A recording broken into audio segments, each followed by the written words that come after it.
Get yourself a Loot Crate! Seriously, you already missed out on this one. LootCrate.com. Epic wins every month. I dobrodošli u novi video na kanalu PC Tech. Danas pričamo o youtuberu po imenu Vanimi ili Alen kako se on zove u pravom životu. Dakle, zašto danas pričamo o njemu? Danas ne pričamo o njemu da bi ga kritizirali ili tako nešto. Pričamo o njemu zato što njega mnogo ljudi ne voli. Iako ja ne znam zašto, ali mnogo ljudi ga i voli. Ako pogledate zadnje videe, dakle dobija puno podrške koga se vratio na YouTube pred jedan dana nekako, ajde to nazovemo redovnom snimanju, jer zadnji put je redovno snimao pred 2 mjeseca, vratio se opet nakon tjedan dana, tako da dobra stvar za braćarsku armiju. I sad pogledao sam njegove sve zadnje ove videe koje je izbacio, koga se vratio prije tjedan dana o Fixi, ovo najpopularniji youtuber i tako da najveći agresivni šmeker youtube-a ovo ono.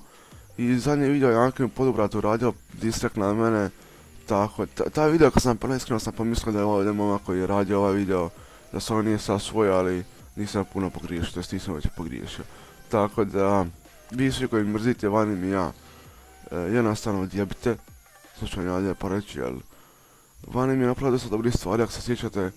Sjetite se samo što sve napravio sa sve napravili buttonom.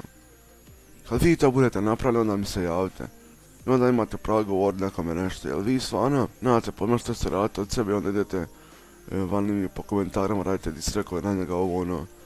A dobro možda je to u jednu stranu i dobro znati zašto. Vanimi dobija predaje subscribera zbog vas, tako da eto, nadam se da ste uživali ovom videu, ako ste lakše subscribe, to je to što sam imao za reći.